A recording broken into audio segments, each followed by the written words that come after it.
Hey, get inspired, everybody. Thank you so much for watching another episode of Life Inspired. If you've never watched our program before, it's all about turning points mostly. And people were walking along just regular life, and there was some ... and then God moment where he kind of changed the trajectory to some new inspired thing that he wants you to do. So we're so glad that you could watch it. You can see this program on lifeinspiredshow.com or on YouTube or Facebook. We appreciate you tuning in. We appreciate you subscribing and liking, because that helps get more people to be able to hear these wonderful stories about how God is changing lives. So our guest today is my friend from Rotary Club, Simon Springer. Thank you for being here. Thank you for having me. Yeah, I'm so excited to have you on the red couch. Yeah, and it's comfortable. Yeah, so we've got some basically like 3 questions I like to ask. You know, what was your before the ... kind of things were going along? I know for you, you were living in New York, and sure. And then what was the ... moment that got you moving here, and then tell us about your inspired life here in South Bend. So yeah, so sure. Backstory. So backstory, I'm originally from Seattle, Washington. Oh, right. A little town outside actually called Woodinville. Okay. It's famous for some football players, Right. effectively, and that's about it. And I grew up there, and then when I was 16, I became Orthodox Jewish. As you can So see you the were yarmulke. you were Jewish, but you weren't Orthodox Yes. Jewish. Okay. Yes. I in the Christian reference, I think you call it maybe a born again. I don't know if that's a right term, but it's the closest one I can think of. Right. I spent 2 years in a Jewish high school in Seattle, and then I spent 1 year in Israel in a rabbinical right. college, and then I came back to Seattle, and I went to the University of Washington. Okay. And then I despised college. I really? Just it was kind of. It didn't kind of mesh with my lifestyle. Okay. Kosher, the Sabbath, Oh, right. just a more conservative lifestyle. And I spent 3.5 years there, and then I gave my parents an ultimatum that either I'm going to go finish my degree in New York Okay. at a rabbinical college, or I'm going to move to Israel, which is still a goal of mine at some point or another, but I'm here for now. Right. So I went to New York. My parents sent me to New York. Okay. And I went there, and I was there for 15 years. I met my wife. I had 3 kids, finished my degree, thankfully, and just kind of, 15 years is a very long time. Right. It's a very long time, Right. and if I'm only 38 years old, it's a long time. And at some point, my wife and I were talking about leaving New York. Okay. And the reason why we want to leave New York is it's expensive, it's busy, it's dirty. There's a lot going on. And we just felt it necessary to kind of get out. So we were looking for a community. And in the United States, there's Jewish communities all over the United States, ones that fit our philosophical bend. One of them, we were looking into Cleveland, which has a nice big community, and somewhere in Texas as well. And then all of a sudden, South Bend came up. Okay. And we came to visit. 6.5 weeks later, we were here. We Wow. loved it so much. It was just, there's so much potential, not only for business and for, making a living, but also a good place to raise kids. Sure. And a place where I, as an Orthodox Jew, and very openly, and I play the part. I didn't feel any derision or anything against me being Orthodox. Right, In fact, right. it was the opposite effect. You feel comfortable being you here. I feel very comfortable being me here, and I tell people all the time, and I did say this at Rotary at one point, is that the last 2 months of me being in New York in a very Jewish neighborhood, I even encountered more anti-Semitism there than now almost my 3 years here. I haven't experienced an ounce of it here. Mm-hmm, mm-hmm. And whether it's, I couldn't tell you if it's just because it's the neighborhood, but I think one of the underlying themes of this neighborhood, one of the things that I was just telling you, is that it's a godly neighborhood. Mm-hmm. It's, we're in Catholicville, USA, and people are churchgoers, and they try to be good Christians or whatever denomination they are. It shows a level of religious tolerance, but acceptance as well. And they see someone like me showing up here, Right. and instead of saying, "Oh, that guy's different," they're saying, Right. "Oh, another guy that lives the values Right. that we live," and Right. it's really so beautiful. Right. It's really so beautiful. Right. So like we're in Rotary together, Yes. and the Rotary motto is service above self. Yes. So it's all about thinking of others, putting others first. And Simon knows that I'm a Jesus follower, and he said, you know, the first commandment was love God, and the second was love others, and that's kind of how I always want to live my life, is love God and love Sure. others. And I feel like, you know, Rotary's like that. Yes. And Yes. I agree. I've been in your neighborhood before, and I love where you live. I don't know your specific house, but I Right. know the neighborhood you live in, and it's really awesome to see people loving God and loving others wherever they go. without any silliness behind it. It's kind of a live and let live. I'm happy being me, you're happy being you, and I don't have to sit there and try to convince you, Right. and vice versa. Right. Being godly, there's so many different paths to get to the same place. As long as you get to the same place and you have shared goals and shared visions, how you get there is really kind of inconsequential. And you know, a lot of my friends, I've even made friends. You know, we make the joke: a rabbi and a pastor walk into a coffee bar, and it's happened. There's a pastor I went to go get coffee with, and he had his whole. You'll have to excuse me. I don't know if it's the right clerical collar. Yeah, the clerical collar and Right. all that stuff, and then me looking as I do, and you could see people's heads kind of go, "There's a joke here," and I don't know if it's appropriate to say it, but I'm gonna laugh anyway. And then Right. you know we got past it, and we had a cup of coffee together. It was really nice, you know, and. Right. It's really nice. It's like I said, Right. it was a nice neighborhood. It's nice. It's nice to be able to be comfortable who you are, Right. without feeling any sense of, you know, you're Right. the other, Right. which is always problematic, just in general. Right. So- And I didn't think to ask you before Sure. we were on air, so I don't know if Sure. this is okay to ask you, but Always. what exactly happened when you were 16 that made you go, oh, no, I Okay. want to be Orthodox? What exactly turned you at that point? So, where I grew up, Seattle is generally a less religious place. Now, there's, you know, certainly there's Sure. religion and stuff Sure. like that. You never, Everywhere, but it just sure. happens to be a less religiously oriented place. Okay. And I grew up non-religious. Both my parents are non-religious. They're very proud Jews, but more culturally. And, Right. and you know, side note: the last time anyone in my family, in the Springer family line, was religious was in the 1600s. I did a little bit of Wow. genealogy. Wow. And there's, you know, another story behind there. But regardless. As a kid, as you do, you kind of fall. It's easy to fall into the wrong crowds, especially if you don't live a life that has some guidelines. And my I wasn't a bad kid. I wasn't stealing. I wasn't.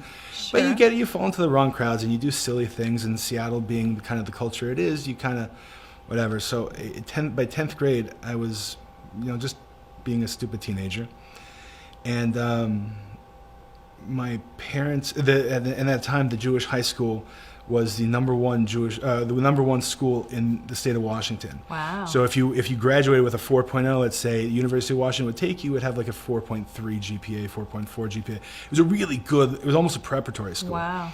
So I had the ability, because I was Jewish, I'd go to that school. My parents sent me, you know, kind of put me on the straight and narrow. And then, so I got the letter saying I was in on my birthday, in the middle of the summer. Wow. And they said, you're going to have to wear a yarmulke. You have to wear the tzitzis, the fringes that Okay. you see here. Okay. I said, okay. Because the Whatever. school was Orthodox. Yeah, the school was Orthodox, and Okay. you play the part. And I said, okay. So my mom bought them. I don't even no idea where she got them. And so that was the beginning of the journey. Okay. The beginning of the journey is like, I was doing it because everyone else was doing it, and I didn't really understand it. But I did it, and so, I mean, what did I know? Right. I kept kosher to what I thought would be kosher, etc. The transition to me becoming from observant to, in the Yiddish term, frum, which means there's actually a thought behind it. There's I actually wanna maybe follow feel. God. Yeah, I want to. This lifestyle is for me. It's deeper than just kind of like that surface, whatever. was I was in rabbinical college in Israel, in a neighborhood called Beit Vegan, which is kind of right on the outskirts of Jerusalem. And we took a trip up to the city of Tzfat, which is the north near the Galilee. Okay. The Canary of the Galilee, that area. And it was Friday night, so that we're starting the Sabbath and we're starting all that stuff, and we're in a synagogue that is easily several hundred years old. I know it was built probably in the 1400s, but they called it the Rabbi Yosef Karo Shul, and he was around the 1500s, maybe 1600, whatever. And throughout the years, there was earthquakes in that area in the 1800s, so all the windows were just like a little off. Wow. And it was all those big stones, like just beautiful, absolutely beautiful. So the sun's going down over the rolling hills of the Galilee. And I'm looking at the Kinneret, which is the lake, the Galilee, the lake. The Sea of Galilee? The Sea of Galilee, I'm sorry, Okay. yes. Okay. In modern Israeli terms, they call it the Kinneret. When you hear the Kinneret rose, it means that they're getting a Is nice that the enough. tide? They're getting the nice enough rain because it's the main water source for the state of Israel. Oh, okay. So I'm looking at this beautiful picturesque picture through a cockeyed window, and you start getting the feelings, whatever the feelings, and then there's singing and there's dancing. We're singing the Friday night prayers, and I'm 6'5", and at that time I was much heavier, and this guy must have been 7 foot. Wow. And just a big guy, and he was Hasidic, he had a big beard, and he had the side locks. Right. And he grabbed my hand, and we started dancing, and his big booming voice, just something about it, just like stars aligned, everything clicked, and I went, yeah, I want okay, that. I hear, like I'm right there. That's and then awesome. Throughout the years, that was 1999, 2000s, and today, we're in 2020 now. So throughout the years, I've grown in different ways. I've different philosophical bends within that Orthodox Judaism. Right. I'm more Hasidic now. I'm more what in Israel, if you hear the news, you hear the Haredi, which just means someone who trembles before God. I'm more that bend than I was previously, but the underlying theme remained the same. That there's something very special about this lifestyle for me. And I wanted to live that lifestyle. I wanted to live the lifestyle that people told me I should be living. Not religious people, but the people that picked on me for being Jewish. Or when I was in public school and I was made to, not made per se, but I was made to sing the Christmas carols and all that stuff. Because I was always the Jewish kid. I was always someone's Jewish friend. And now I was part of something, and it was new, it was interesting, Right. but it meant something. There was Right. a lot of feeling behind it, and it kind of validated everything that I had gone through. Not to say my previous life, but for lack of a better term, my previous life. Right, Yeah, right. The years prior. Sure. Right. Sure. It was, yeah, That's and awesome. that's kind of that journey. And then Right. here, I've been Orthodox for about 20 years, 22 years, and here I feel like I've kind of cemented it now. In New York, you're a number, and not a bad way. Just there's so many options: synagogues, schools, kosher restaurants, all that stuff. You just kind of fall into a rut, or just a singular way of doing things. Here, because of the lack of options, we only have one Jewish school. Technically 3, because we have a boys' high school and a girls' high school, and then the day school. 2 Orthodox synagogues, I'm sorry. One place to get kosher meat and cheese, and get a Right. burger. Right. I had to become very self-aware and very confident who I am as an Orthodox Jew, how I present myself, certainly. And it's probably, besides for the amazingness of the area, it's probably the best move I've ever made, because it made me stronger in my faith, and it made awesome. me stronger in my practice. But also it showed my kids, who are 10, 6, and almost 3, it showed them that you can be proud of who you are, and you never have to be sorry. You never have to be anything like that. be proud of who you are. Right. And if people are going to judge you, let them judge you. It has nothing to do with you. It's their problem. That's true. And right? You know, when I see my little girls and they're wearing skirts and you know, they're, you know, the necklines, and they wear shirts at least up to their elbows,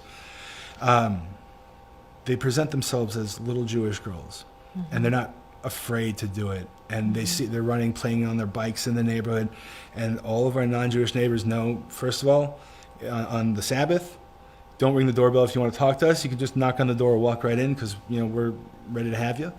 And not to offer them food unless they pass by us, because it could be not kosher. Right. And everyone's been so willing and accepting to do so. It's been amazing. It's That's just awesome. And it just solidifies the fact this was the right move for us. Right. Yeah.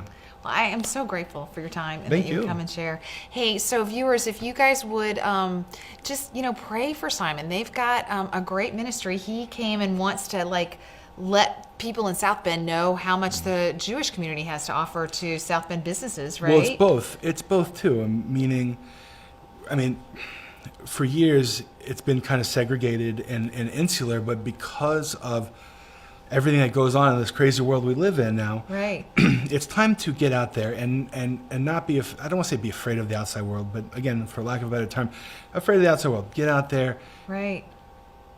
Be who you are and be proud of who you are. Right. But the reason why I started what I do and what I do is try to help Orthodox or Jewish families move into town for a lot of different reasons. But one of them is, at least for the Orthodox side of Judaism, is that we live a lot more of an expensive lifestyle. Kosher food, at least meat and cheese, is a little more expensive. Okay.